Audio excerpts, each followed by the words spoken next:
Welcome to our channel. If you want to create a sinking fund to save for planned future expenses, follow these step-by-step instructions to avoid debt and prepare financially. Step 1. Identify the specific expense you're saving for, such as a vacation, car down payment, home repairs, or annual insurance premiums. Step 2. Determine the total amount you need to save and the deadline for when you'll need the money. Be realistic about both figures. Step 3. Calculate your monthly savings amount by dividing the total needed by the number of months until your deadline. Step 4. Open a separate high-yield savings account specifically for your sinking fund. This keeps the money separate from your regular savings and emergency fund.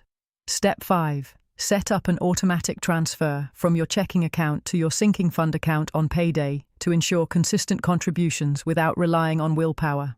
Step 6. Track your progress monthly using a spreadsheet, banking app, or budgeting tool to see how close you are to reaching your savings goal. Step 7. Avoid withdrawing from your sinking fund for other purposes. If emergencies arise, use your emergency fund instead to keep your sinking fund intact. Step 8. Once you reach your goal, use the funds for their intended purpose, then start a new sinking fund for your next planned expense. Don't forget to like this video and subscribe to our channel.